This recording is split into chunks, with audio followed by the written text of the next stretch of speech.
Hello friends, welcome to the success केंद्र। Friends देखिए, आज इस वीडियो में हम लोग बीपीएससी शिक्षक भर्ती के लिए एडुटेरिया के सेट नंबर 7 को डिस्कस करेंगे। यह सेट जो है बीपीएससी प्राथमिक शिक्षक के लिए है। इससे पहले मैंने आपको सेट नंबर 1 से लेकर के 6 तक को कवर करा दिया था। अगर आपने इन वीडियोज़ को नहीं देखा है तो ज़रूर देख लीजिएगा। इन सभी का लिंक आपको आज की इस वीडियो के डिस्क्रिप्शन बॉक्स में मिल जाएगा। चैनल को सब्सक्राइब कर लीजिए और जो बेल आइकन है, घंटी का निशान है, उसको ज़रूर दबा लीजिएगा, ताकि जब भी बीपीएससी टीचर भर्ती 2023 से संबंधित कोई भी इम्पोर्टेंट वीडियो अपलोड किया जाए तो उसका नोटिफिकेशन सबसे पहले आपके पास पहुंच जाए। तो चलिए फ्रेंड्स, सेशन आज की स्टार्ट करते हैं। पहले प्लीज़ वीडियो को लाइक कर दीजिए एक बार, और जब सेशन समाप्त होगा तो इसे किसी भी एक ग्रुप में ज़रूर शेयर कर दीजिएगा। आज के सेशन का पहला प्रश्न पढ़ेंगे। पहला प्रश्न है कि प्रथम कर्नाटक युद्ध में फ्रांसीसी सेना का नेतृत्व किसने किया था। अगर आप आंसर जानते हैं तो आंसर कमेंट में देकर के बताते चलेंगे। बहुत ही शानदार यह प्रैक्टिस सेट है। सेट को पूरा लगाइएगा और लास्ट में फ्रेंड्स आप सभी लोग अपना अपना स्कोर ज़रूर कमेंट करके बताइएगा। देखिए, प्रथम कर्नाटक युद्ध की बात करें तो यह युद्ध जो है 1746 से लेकर के 1748 तक चला था, और यह युद्ध एला सापल की संधि के तहत, यह युद्ध जो है एला सापल की संधि के तहत जो है समाप्त हुआ था। और इसमें फ्रांसीसी सेना का नेतृत्व डुप्ले कर रहा था। Option number A right answer हो जाएगा। दूसरा कर्नाटक युद्ध जो हुआ था उसमें डुप्ले की हार हो गई थी। दूसरा कर्नाटक युद्ध पांडिचेरी की संधि के तहत समाप्त हुआ था। अच्छा, एक प्रश्न और पूछा जाता है कि 1760 में जो वांडीवास का लड़ाई हुआ था, इसमें अंग्रेजी सेना का नेतृत्व कौन कर रहा था। तो 1760 के वांडीवास के युद्ध में अंग्रेजी सेना का नेतृत्व आयरकुट कर रहा था। कौन कर रहा था? आयरकुट कर रहा था। ये भी आप फ्रेंड्स ध्यान रखेंगे, प्रश्न बन सकता है। चलिए, दूसरा प्रश्न है कि चुआर विद्रोह कब हुआ था। चुआर विद्रोह जो है यह कब हुआ था। तो चुआर विद्रोह हुआ था 1766 में। Option number A right answer हो जाएगा। द्वैध शासन प्रणाली का जन्मदाता निम्न में से कौन था। द्वैध शासन प्रणाली का जन्मदाता जो है इसमें से कौन था। तो द्वैध शासन प्रणाली का जनक जो है ये माना जाता है लियोनेल कार्टिस को। Option number D correct answer हो जाएगा। अगला प्रश्न करेंगे कि महार आंदोलन का नेतृत्व किसने किया था। महार आंदोलन का नेतृत्व जो है किसने किया था। देखिए, महार आंदोलन जो है यह 20 मार्च 1927 में महाराष्ट्र में भीमराव अंबेडकर जी ने किया था। तो भीमराव अंबेडकर राइट आंसर हो जाएगा। 20 मार्च को जो है प्रत्येक वर्ष क्या मनाया जाता है, तो याद रखेंगे सामाजिक अधिकारिता दिवस मनाया जाता है। ठीक है। चलिए, गीता रहस्य किसने लिखा था। तो गीता रहस्य लिखा है किसने, तो बाल गंगाधर तिलक ने। किसने? बाल गंगाधर तिलक ने। केसरी, द मराठा इन्हीं की पत्रिका है, ये भी आप याद रखेंगे। छठा प्रश्न कर लेंगे कि अखिल भारतीय राज्य जन परिषद का गठन कब किया गया था। एडुटेरिया बीपीएससी प्राइमरी टीचर भर्ती 2023 प्रैक्टिस सेट नंबर 7 आप देख रहे हैं। अखिल भारतीय राज्य जन परिषद का गठन जो है ये कब किया गया था। तो फ्रेंड्स ये किया गया था 1927 में, 1927 में किया गया था। ऑप्शन नंबर बी इसका राइट आंसर हो जाएगा। अगला प्रश्न है कि भारतीय राष्ट्रीय कांग्रेस, मुस्लिम लीग और अखिल भारतीय खिलाफत समिति के अध्यक्ष पद के लिए चुने जाने वाले एकमात्र व्यक्ति कौन थे। यानी कि इन्होंने भारतीय राष्ट्रीय कांग्रेस के अधिवेशन की भी अध्यक्षता किया था, मुस्लिम लीग की भी, और अखिल भारतीय खिलाफत समिति के भी अध्यक्ष पद के लिए चुने गए थे। ये कौन है? तो फ्रेंड्स ये हकीम अजमल खान है। अच्छा, हकीम अजमल खान जो थे ये 1921 में अहमदाबाद में जो कांग्रेस का अधिवेशन हुआ था इसी की इन्होंने अध्यक्षता किया था। ठीक है। चलिए, नेक्स्ट क्वेश्चन करेंगे कि इंडियन नेशनल कांग्रेस आईएनसी केवल एक सूक्ष्म अल्पसंख्यक का प्रतिनिधित्व करता है, यह किसकी राय थी। तो यह राय जो थी ये लॉर्ड डफरिन की थी। इसी के समय में 1885 में भारतीय राष्ट्रीय कांग्रेस का स्थापना हुआ था। ठीक है। चलिए, सोम प्रकाश जो है यह पत्रिका का संबंध किससे है। सोम प्रकाश जो है यह ईश्वर चंद्र विद्यासागर की है। एक है सत्यार्थ प्रकाश। सत्यार्थ प्रकाश किसकी है, तो दयानंद सरस्वती की है। क्लियर है। बाल गंगाधर तिलक की पत्रिका मैंने आपको बताया अभी, केसरी और द मराठा। ठीक है। चलिए, अगला प्रश्न है कि द इंडियन नेशन, ठीक है, द इंडियन नेशन समाचार पत्र की स्थापना निम्न में से किसने किया था। तो द इंडियन नेशन समाचार पत्र जो है फ्रेंड्स यह दरभंगा के महाराज कामेश्वर सिंह जी ने 1931 में किया था। महाराजा कामेश्वर सिंह 1931 में, ठीक है, 1931 में। अगला प्रश्न कर लेंगे कि भारत के सबसे लंबे समय तक शासन करने वाला वायसराय कौन था। सबसे लंबे समय तक शासन करने वाला वायसराय जो था ये कौन था? तो ये लॉर्ड लिनलिथगो था। लॉर्ड लिनलिथगो का जो कार्यकाल रहा था ये कब से कब तक रहा था? तो ये भी प्रश्न बन सकता है। याद रखेंगे 1936 से लेकर के 1943 तक। और इसी के समय में दूसरा विश्व युद्ध शुरू हुआ था। इसी के समय में क्रिप्स मिशन 1942 में आया था। और इसी के समय 1940 में अगस्त प्रस्ताव लाया गया था। और इसी के समय भारत छोड़ो आंदोलन भी हुआ था। ठीक है, चलिए इतने सारे पॉइंट्स ध्यान रखेंगे। निम्नलिखित में से कौन से नेता खिलाफत आंदोलन से जुड़े थे?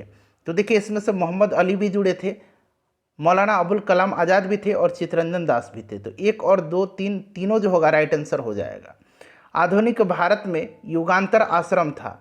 युगांतर आश्रम जो था ये क्या था? तो देखिए युगांतर आश्रम जो था फ्रेंड्स, यह गदर पार्टी का मुख्यालय था। गदर पार्टी की स्थापना 1913 में लाला हरदयाल के नेतृत्व में हुआ था। ठीक है, सैन फ्रांसिस्को में। सविनय आज्ञा आंदोलन वापस ले लिया गया। सविनय आज्ञा आंदोलन को महात्मा गांधी जी के द्वारा 1934 में जो है वापस ले लिया गया था। ठीक है, चलिए अगला प्रश्न है कि आधुनिक भारतीय इतिहास के संदर्भ में निम्नलिखित पर विचार कीजिए और भारतीय इतिहास की निम्नलिखित घटनाओं का सही क्रम सबसे पहले से शुरू करना है। यानी कि सबसे पहले कौन सी घटना हुई थी, फिर उसके बाद आपको बताने हैं। तो देखिए सबसे पहले पिट्स इंडिया एक्ट हो जाएगा। कब? तो पिट्स इंडिया एक्ट 1784 में। और इसी के विरोध में जो है वारेन हेस्टिंग्स इस्तीफा दे करके गया था, आपको याद होगा। उसके बाद हो जाएगा आपका यहाँ पर कौन सा? तो उसके बाद हो जाएगा सहायक संधि। वेलेजली ने जो है सहायक संधि लाया था 1798 से लेकर के ये चला था कब से कब तक? तो ये चला था 1805 तक। ठीक है, और हैदराबाद के निज़ाम जो थे सबसे पहले इन्होंने सहायक संधि को 1798 में ही अपनाया था। उसके बाद आपका हो जाएगा यहाँ पर कौन सा? तो उसके बाद हो जाएगा लाहौर की संधि। लाहौर की संधि 1846 में हुई थी। ठीक है, 1846 में। और हड़प नीति डलहौजी ने लाया था कब? तो 1848 में। ठीक है, चलिए तो ये क्रम आप लोग देख लीजिएगा। 4 हो जाएगा, 2 हो जाएगा, 3 हो जाएगा, 1 हो जाएगा। तो ऑप्शन नंबर डी हो जाएगा राइट आंसर। मौर्य साम्राज्य का संस्थापक कौन था? मौर्य साम्राज्य का संस्थापक कौन था? तो स्थापना चंद्रगुप्त मौर्य ने किया था। और आखिरी शासक मौर्य साम्राज्य को जो था ये बृहद्रथ था। ये भी प्रश्न बन सकता है, ध्यान रखेंगे। चलिए बलदेव सहाय ने किस आंदोलन के दौरान अधिवक्ता के पद से इस्तीफा दे दिया था? तो इन्होंने जो है भारत छोड़ो आंदोलन के समय, किसके समय? भारत छोड़ो आंदोलन के समय। तो ऑप्शन नंबर यहाँ पर बी राइट आंसर हो जाएगा। पाकिस्तान शब्द सबसे पहले किसने दिया था? पाकिस्तान शब्द सबसे पहले किसने दिया था? तो फ्रेंड्स ये दिया था चौधरी रहमत अली ने। चौधरी रहमत अली ने। ठीक है, भारत सरकार अधिनियम 1935 के बारे में किसने कहा था कि यह बंधन का एक नया चार्टर था? यह बंधन का एक नया चार्टर था, ये जवाहरलाल नेहरू जी ने कहा था। अगला प्रश्न करेंगे फ्रेंड्स, प्लीज़ वीडियो को लाइक कर दीजिए एक बार। नमक सत्याग्रह के दौरान महात्मा गांधी की गिरफ्तार कर लिए जाने के बाद आंदोलन का नेतृत्व किसने किया था? बहुत ही इंपॉर्टेंट क्वेश्चन है। तो ये सरोजनी नायडू ने किया था। किसने किया था? सरोजनी नायडू ने किया था। Option number A right answer हो जाएगा। किस युग में मनुष्य ने अस्थायी जीवन जीना प्रारंभ किया? अच्छा, मनुष्य ने सबसे पहले किस जंतु को पालतू बनाया था? तो कुत्ता को बनाया था। ये भी प्रश्न बनता है। ये आपका नवपाषाण युग हो जाएगा। ऑप्शन नंबर डी हो जाएगा। नवपाषाण युग में मनुष्य ने अस्थायी जीवन जीना प्रारंभ किया। कृषि की भी शुरुआत की इसने। मगध की प्रारंभिक राजधानी कौन सी थी? तो ये गिरिब्रज या राजगिरी हो जाएगा। ठीक है, चलिए अगला प्रश्न कर लेंगे कि हुनों का पहला आक्रमण, देखिए पहला शब्द लगा हुआ है, पहला आक्रमण जो है किस गुप्त शासक के दौरान हुआ था? पहला आक्रमण जो है हुनों का ये 458 ईस्वी में हुआ था, कुमारगुप्त के समय में। कुमारगुप्त राइट आंसर हो जाएगा। और स्कंद गुप्त के समय से लगातार हुनों के आक्रमण हुए। ठीक है, पहला कुमारगुप्त के समय में हुआ था। और कुमारगुप्त ने हुनों को पराजित करने का जो जिम्मा दिया 458 में, ये दिया था स्कंद गुप्त को। ठीक है, चलिए हर्षवर्धन के प्रशासन के बारे में गलत कथन का चयन करें। ये पिछले सेट का क्वेश्चन दे दिया गया है। तो हर्षवर्धन के समय में सती प्रथा प्रचलित थी, क्योंकि सती प्रथा पहले से चली आ रही थी। तो यहाँ पर देखिए सती प्रथा प्रचलित नहीं थी, यही जो है गलत है। Option number C right answer हो जाएगा। उसके बाद देखिए निम्नलिखित में से किसने सबसे पहले अपने शासकों के उत्कीर्ण सिक्कों को जारी किया था? सबसे पहले अपने शासकों के उत्कीर्ण सिक्कों को जारी किया था सातवाहनों ने।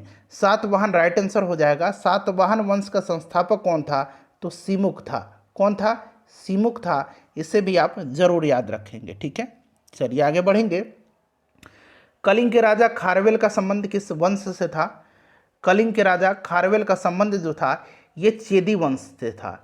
उसके बाद देखिए निम्नलिखित में से किस चोल राजा ने श्रीलंका के उत्तरी भाग पर विजय प्राप्त किया था? किस चोल राजा ने? अच्छा, चोल वंश का संस्थापक कौन था? विजयालय था। चोल साम्राज्य का सर्वाधिक विस्तार किसके समय हुआ था? तो राजेंद्र चोल के समय में हुआ था। ये भी प्रश्न बनता है।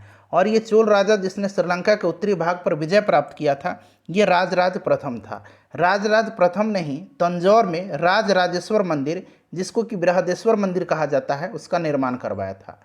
चलिए निम्नलिखित में से बौद्ध धर्म और जैन धर्म के बीच समान नहीं है।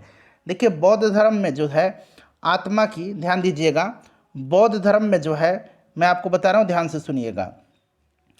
देखिए बौद्ध धर्म की अगर हम बात करें तो बौद्ध धर्म में जो है आत्मा की परिकल्पना नहीं है, जबकि जैन धर्म में आत्मा की मान्यता है। ठीक है, और पूछा गया है कि इनके बीच समान नहीं है, तो राइट आंसर इसका क्या हो जाएगा? आत्मा का अस्तित्व ही हो जाएगा। ठीक है, और अगर पूछेगा कि समानता किस में है तो अनिश्वरवाद के संबंध में दोनों में समानता है। चलिए अगला प्रश्न कर लेंगे कि निम्नलिखित में से किस सिख गुरु ने पिछले गुरुओं के सभी कार्यों को एकत्र किया और इसे छंदों के रूप में निर्देशित किया था? यह कौन से सिख गुरु थे, बताइए। तो देखिए ये सिखों के 5वें गुरु थे गुरु अर्जुन देव, इन्होंने ही किया था। निम्नलिखित में से किस पुर्तगाली यात्री ने विजयनगर की राजधानी की तुलना रोम से की थी? पुर्तगाली यात्री था ये डोमिंग पायस था, ये कृष्णदेव राय के समय में आया था। नेक्स्ट क्वेश्चन नंबर कि निम्नलिखित में से कौन सा राज्य 3 देशों के साथ सीमा नहीं बनाता है? 3 देशों के साथ सीमा नहीं बनाता है, यह राज्य कौन सा है? तो देखिए फ्रेंड्स यह राज्य जो है, यह राज्य कौन सा है? तो यह राज्य मिजोरम होगा। मिजोरम केवल 2 देशों से सीमा बनाता है। कौन कौन सा देश? तो म्यांमार और बांग्लादेश के साथ। मुखौटा नृत्य किस राज्य का लोक नृत्य है? तो मुखौटा अरुणाचल प्रदेश का है। निम्नलिखित में से किसे बिहार विभूति के नाम से जाना जाता है? बिहार विभूति जाना जाता है अनुग्रह नारायण सिंह को, और बिहार केसरी के नाम से जाना जाता है श्री कृष्ण सिंह को। ठीक है, चलिए उसके बाद देखिएगा कि चैत्य भूमि जो है किस व्यक्ति का समाधि स्थल है? चैत्य भूमि जो है यह किसकी समाधि स्थल है? तो फ्रेंड्स ये भीमराव अंबेडकर जी का है। ठीक है, भीमराव अंबेडकर। अच्छा, चौधरी चरण सिंह जी के समाधि स्थल को किसान घाट कहा जाता है, महात्मा गांधी जी का राजघाट और जगजीवन राम का समता स्थल कहा जाता है, समता स्थल कहा जाता है। ठीक है, उसके बाद देखिए संयुक्त राष्ट्र पर्यावरण कार्यक्रम का मुख्यालय कहाँ पर स्थित है? इसकी स्थापना 1972 में हुई थी। इसका हेडक्वार्टर जो है ये नैरोबी किनिया में है। ठीक है, किनिया की राजधानी है नैरोबी, वहीं पर है। कृष्ण क्रांति ब्लैक रिवॉल्यूशन किससे संबंधित है? तो ये पेट्रोलियम उत्पादन से है। किसके नेतृत्व में चिपको आंदोलन को बल मिला? चिपको आंदोलन 1973 में हुआ था, सुंदरलाल बहुगुणा के नेतृत्व में। उसके बाद देखिए शिक्षा के संदर्भ में समाजीकरण से तात्पर्य क्या है, बताइएगा। तो करेक्ट आंसर हो जाएगा इसका सामाजिक वातावरण में अनुकूलन और समायोजन, option number D. Next question है कि यहाँ पर देखिएगा डिसलेक्सिया मुख्यतः खाली स्थान की समस्या से संबंधित है। डिसलेक्सिया जो है ये पढ़ने की समस्या से संबंधित है। एक शिक्षक पढ़ाते समय श्रव्य दृश्य सामग्रियों एवं शारीरिक गतिविधियों का प्रयोग करता है क्योंकि अधिगम वृद्धि में अधिकतम इंद्रियों का उपयोग करते हैं। अधिगम वृद्धि में अधिकतम इंद्रियों का उपयोग करते हैं। ठीक है, चलिए वर्तमान में केंद्रीय सतर्कता आयुक्त कौन है? तो फ्रेंड्स ये कौन है? तो प्रवीण कुमार श्रीवास्तव। कहीं कहीं आपको सीधे पीके श्रीवास्तव लिखा मिलेगा। ठीक है, तो याद रखेंगे। चलिए विश्व के सबसे ऊंचे युद्ध क्षेत्र सियाचिन ग्लेशियर में तैनात होने वाले भारतीय सेना की पहली महिला अधिकारी कौन है? तो ये आप जानते हैं शिवा चौहान हैं। उसके बाद देखिएगा 80वें वार्षिक गोल्डन ग्लोब अवार्ड्स 2023 में तेलुगु फिल्म RRR की गीत नाटू नाटू ने सर्वप्रथम मूल गीत का पुरस्कार जीता है। एक चीज़ तो ये आपको याद रखना है। ठीक है, इसके गीतकार का पूछा गया नाम, तो गीतकार और संगीतकार दोनों में कन्फ्यूजन होगा। यहाँ पर गीतकार पूछ लिया गया है, तो गीतकार जो है ये कौन है? तो चंद्र बोस हैं। अगर संगीतकार पूछता तो MM किरवानी होता। संगीतकार MM किरवानी हैं और गीतकार चंद्र बोस हैं, तो गीतकार पूछा गया है, चंद्र बोस होगा। अगला प्रश्न है कि निम्न में से किस देश के केंद्रीय बैंक के साथ भारतीय रिजर्व बैंक ने दिसंबर 2022 में करेंसी स्वैप, मुद्रा स्वैप समझौते पर हस्ताक्षर किया है? तो ये किया है मालदीव के साथ। ठीक है, अगला प्रश्न देखिए दिसंबर 2023 में भारत की किस मेट्रो रेल कॉरपोरेशन को जापान दूतावास के द्वारा प्रशस्ति पत्र से सम्मानित किया गया है? तो ये है दिल्ली मेट्रो। कौन सा? दिल्ली मेट्रो। संचार प्रणाली में वाल्व का क्या कार्य है? अब ये साइंस का प्रश्न है, ठीक है। संचार प्रणाली में वाल्व का जो कार्य है ये क्या है? तो ये राइट आंसर आपको बताना है। करेक्ट आंसर हो जाएगा इसका आपका रक्त के बैंक, यहाँ पर देखिएगा, फ्लो को रोकने के लिए, ठीक है। रक्त के बैंक नहीं, बैक फ्लो के लिए, रक्त के बैक फ्लो जो होता है ना, बैक फ्लो को रोकने के लिए, ठीक है। निम्नलिखित में से कौन सा हार्मोन गुर्दे द्वारा उत्सर्जित पानी की मात्रा को नियंत्रित करता है? कौन सा हार्मोन है? यह हार्मोन जो है इसका नाम है एंटी डाययूरेटिक हार्मोन, यानी कि एडीएच। और यह हार्मोन स्रावित कहाँ से होता है? तो ये पीयूष ग्रंथि से स्रावित होता है, ठीक है, पीयूष ग्रंथि से। नेक्स्ट क्वेश्चन हमारा कि निम्नलिखित में से कौन सा गुर्दे की पथरी का एक सामान्य कारण है? बताएंगे राइट आंसर क्या होगा इसका। तो फ्रेंड्स ये निर्जलीकरण हो जाएगा।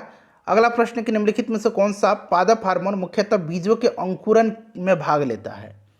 तो यह पादप हार्मोन जो है इसका नाम जिब्रेलिन्स है, ठीक है, जिब्रेलिन्स है।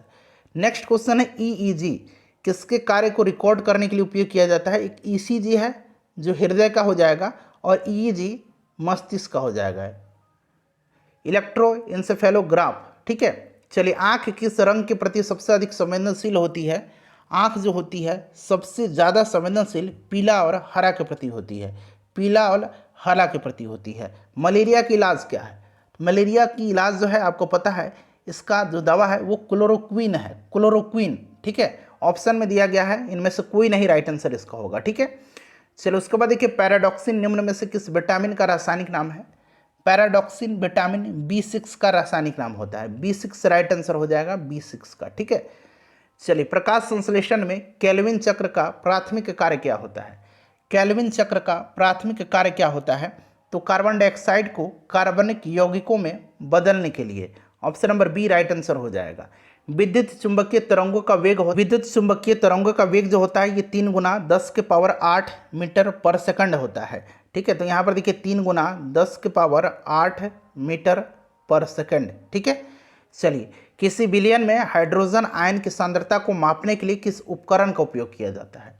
तो यह उपकरण जो है आपको पता है कि यह पीएच स्केल है, ठीक है। पीएच स्केल की खोज सोरेनसन ने किया था और पीएच स्केल में 7 जो होता है ये उदासीन विलयन का पीएच मान होता है, 7 से अधिक जिसका मान होगा वो क्षारीय होगा, 7 से कम जिसका होगा वो अम्लीय होता है। चलिए, गुरुत्वीय त्वरण जी के संबंध में निम्न में से कौन सा कथन सत्य है? तो गुरुत्वीय त्वरण जो जी है इसका वैल्यू कितना होता है? 9.8 मीटर पर सेकंड स्क्वायर होता है, ठीक है फ्रेंड्स। और गुरुत्वीय त्वरण जी का मान जो है पृथ्वी के ऊपर या नीचे जाने पर घटता है। सबसे मैक्सिमम कहाँ पर होता है? तो ये ध्रुव पर अधिकतम होता है और विषुवत रेखा पर न्यूनतम होता है। ऊंचाई बढ़ने के साथ घटती है, ठीक है। चलिए, option number C right answer हो जाएगा। जब पानी को गर्म किया जाता है तो कौन सा गुण घट जाता है? पानी को गर्म किया जाता है तो जो गुण घट जाता है वो कौन सा है? तो फ्रेंड्स ये घनत्व हो जाएगा, ठीक है। धातुओं की विद्युत चालकता पर बढ़ते तापमान का क्या प्रभाव पड़ता है? विद्युत चालकता क्या होगी इसकी? तापमान बढ़ेगा तो धातु की जो है क्या होगी? घट जाएगी या घटता है, ठीक है। और अर्धचालक के अगर बारे में पूछेगा तो क्या होगा? कमेंट करके आप बताइए। चलिए, नेक्स्ट क्वेश्चन है कि निम्न में से कौन सा गैस जो सोडियम कार्बोनेट के साथ सल्फ्यूरिक अम्ल से अभिक्रिया के बाद प्राप्त होगा? बताइए। तो ये आपका कौन सा हो जाएगा? राइट आंसर इसका क्या होगा? कार्बन डाइऑक्साइड हो जाएगा ये, ठीक है। जल तथा चौक के मिश्रण को निम्नलिखित में से किस विधि द्वारा पृथक किया जाता है? तो ये निस्पंदन विधि है, अवसादन विधि भी है और निस्तारण विधि है। तो इनमें से एक से अधिक होना चाहिए, ये वाला ऑप्शन होना चाहिए ना, तो ये एक से अधिक होना चाहिए, ठीक है, एक से अधिक। ऑप्शन में सुधार कर लीजिए और एक से अधिक पर टिक लगा लीजिए, ठीक है। चलिए, उसके बाद देखिएगा कि हाइड्रोजन को जलाने पर वह किस में परिवर्तित होता है? तो हाइड्रोजन को जलाएंगे तो वह पानी बनेगा, जल बन जाएगा। निम्नलिखित में से हाइड्रोजन का समस्थानिक नहीं है। हाइड्रोजन के कितने समस्थानिक है? 3 समस्थानिक है। कौन कौन से? एक प्रोटियम है, एक ड्यूटीरियम है और एक ट्राइटियम है। ट्राइटियम जो है यही रेडियो सक्रियता का गुण प्रदर्शित करता है, ठीक है। चलिए, अगर आपसे पूछा जाए कि कार्बन का कौन सा समस्थानिक रेडियो सक्रियता का गुण प्रदर्शित करता है तो ट्राइटियम करता है। क्लियर है? ऑर्गन नहीं होगा। चलिए, अगला प्रश्न करेंगे, निम्नलिखित में से सबसे अधिक इलेक्ट्रॉन बंधुता ये वाला तत्व कौन सा है? इलेक्ट्रॉन बंधुता वाला जो तत्व है ये क्लोरीन है, ठीक है। चलिए, उसके बाद देखिए, गिरेनोकाइट किसका अयस्क है? गिरेनोकाइट कैडमियम का अयस्क है। निम्नलिखित में से किस हीरे का प्रयोग कांच काटने में किया जाता है? यह हीरा जो है यह काला हीरा है। अगला प्रश्न है मिलान करना है। यहाँ पर कूट में सेंसर भी आपको बताना है। चलिए, एक पदार्थ है और ये तत्व है, तो हीरा कार्बन हो जाएगा। उसके बाद आपका माणिक्य हो जाएगा क्रोमियम, संगमरमर कैल्शियम और सीमेंट एल्यूमिनेट। ठीक है, तो 1 2 4 3 इसका राइट आंसर हो जाएगा। नेक्स्ट क्वेश्चन है किस मौलिक अधिकार का लक्ष्य सामाजिक भेदभाव का उन्मूलन करना है। तो ये कौन सा मौलिक अधिकार है, तो ये समानता का अधिकार है। ठीक है, चलिए, सदन की अनुमति के बिना कोई भी सदस्य कितनी अवधि से अधिक समय के लिए सदन की सभी बैठकों से अनुपस्थित रहता है तो सदन उसका पद रिक्त घोषित कर देगा। तो ये 60 दिन है। ठीक है, 60 दिन एग्जैक्ट आप याद रखेंगे। चलिए, नेक्स्ट क्वेश्चन अब कर लेंगे हम लोग। अगला प्रश्न हमारा कि अंतर्राष्ट्रीय शांति एवं सुरक्षा का वर्णन जो है ये राज्य की नीति निर्देशक सिद्धांत के किस अनुच्छेद में है। तो कई बार मैंने बताया है आर्टिकल 51 में है। ग्राम पंचायत का गठन आर्टिकल 40 में है। ठीक है, चलिए, किस अनुच्छेद के तहत राज्यसभा संसद को राज्य सूची के विषय पर विधि बनाने हेतु अधिकृत कर सकती है। तो ये आपका अनुच्छेद 200 कौन सा है, 249 होगा। उसके बाद देखिए, निम्नलिखित में से किस अनुच्छेद के अंतर्गत नियंत्रक और महालेखा परीक्षक के कर्तव्य और शक्ति प्रदान की गई है। तो कर्तव्य और शक्ति जो है यह अनुच्छेद 149 में है। ठीक है, और 148 के तहत इसकी नियुक्ति राष्ट्रपति के द्वारा की जाती है। संसद का व्यय का लेखा जोखा निम्नलिखित में से कौन देखता है। तो ये लेखा जोखा जो है फ्रेंड्स ये कौन देखता है, तो नियंत्रक और महालेखा परीक्षक ही देखता है। गिरीश चंद्र मुर्मू वर्तमान में भारत के नियंत्रक एवं महालेखा परीक्षक हैं। चलिए, निम्न में से कौन सी अनुसूची भूमि सुधार संबंधी अधिनियम से संबंधित है। तो ये कौन सी अनुसूची है, 9वीं अनुसूची है। 9वीं अनुसूची हो जाएगा राइट आंसर। अगला प्रश्न है कि संविधान निर्माण में महत्वपूर्ण भूमिका निभाने वाले संविधान सभा के किस सदस्य के अनुसार संविधान का प्रस्तावना हमारे दीर्घकालिक सपनों का विचार है। संविधान का प्रस्तावना हमारे दीर्घकालिक सपनों का विचार है। बताइए किसका राइट आंसर हो जाएगा। तो ये अल्लादी कृष्णस्वामी अय्यर का है, ऑप्शन नंबर सी हो जाएगा। मौलिक अधिकार एवं राज्य की नीति निर्देशक तत्व के विषय में कौन सा कथन सही है, बताइए। तो देखिए, ये दोनों जो है एक दूसरे के पूरक होते हैं। नेक्स्ट क्वेश्चन है भारत में त्रिस्तरीय पंचायती राज व्यवस्था की सिफारिश किसने किया था। तो फ्रेंड्स ये बलवंत राय मेहता समिति ने किया था। ठीक है, चलिए, 44वां संविधान संशोधन 1978 के संबंध में कौन सा कथन सही नहीं है।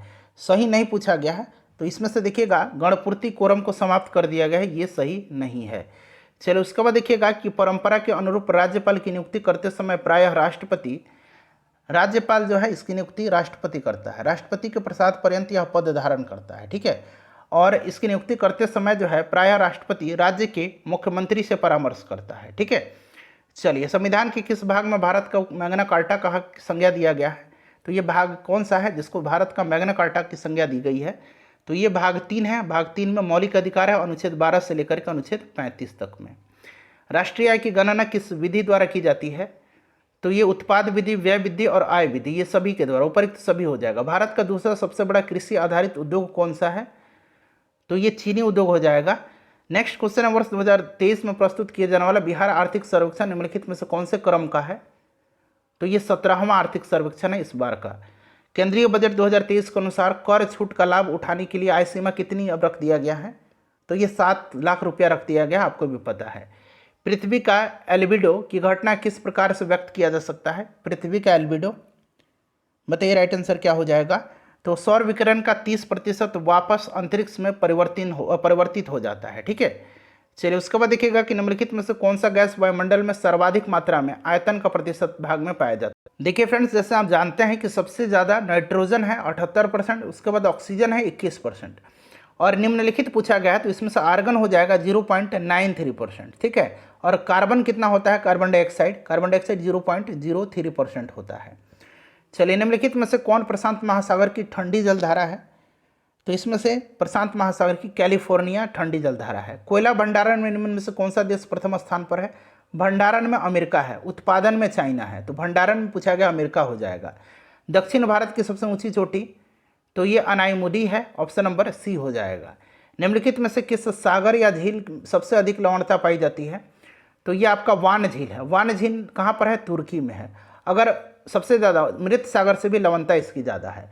अगर सागर सिर्फ पूछेगा तब मृत सागर होगा। ठीक है, चलिए, ग्रीष्मकालीन मानसून का भारत में प्रवाह की सामान्य दिशा क्या है। तो ये दिशा जो है फ्रेंड्स ये कौन सा है, ये आपसे पूछा गया है। तो ये क्या हो जाएगा, दक्षिण पश्चिम से उत्तर पूर्व हो जाएगा। ठीक है, option number B, option number C. ठीक है, चलो उसके बाद देखिएगा कि नर्मदा घाटी निम्नलिखित में से कौन सी नदी घाटी पर्वत श्रृंखला के बीच स्थित है।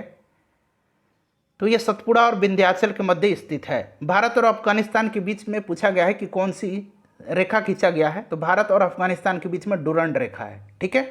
रेड क्लिफ भारत पाकिस्तान के बीच में है। मैकमोहन भारत और चीन के बीच में है। सवाना घास का मैदान निम्न में से किस देश में पाया जाता है। तो सवाना अफ्रीका में है, मतलब महादेश में, और ये तंजानिया में है। ठीक है, तंजानिया राइट आंसर हो जाएगा ऑप्शन के हिसाब से। निम्नलिखित में से कौन सा फसल मिट्टी में नाइट्रोजन का स्थिरीकरण नहीं करता है।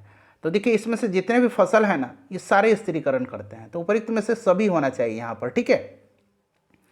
पर्यावरण किससे बना है। तो जीवीय घटक, अजैव घटक और भू प्राकृतिक घटकों से। उपयुक्त सभी हो जाएगा। धारणीय विकास किसके उपयोग के संदर्भ में अंतर पीढ़ीगत संवेदनशीलता का विषय है। तो फ्रेंड्स ये आपका हो जाएगा प्राकृतिक संसाधन का। सतत विकास के लिए क्या आवश्यक है। तो सतत विकास के लिए जैविक विविधता का संरक्षण भी आवश्यक है, प्रदूषण का निरोध और नियंत्रण भी आवश्यक है, निर्धनता को घटाना भी। उपयुक्त सभी हो जाएगा। सौर विकिरण के सबसे महत्वपूर्ण भूमिका किसमें है। तो ये जल चक्र में है। आखिरी क्वेश्चन है हमारा, 100 प्रश्न हम लोग कवर करते हैं। शुष्क हवा में नाइट्रोजन की मात्रा कितनी होती है। अभी मैंने बताया है, इसका आंसर कमेंट करिए आप लोग और अपना स्कोर कमेंट करके बताइएगा। 101 से लेकर के 120 तक में मैथ और रीजनिंग के क्वेश्चन हैं। ठीक है। तो 100 प्रश्न हम लोग कवर करते हैं। वीडियो को लाइक कर दीजिए और इसको शेयर कर दीजिए।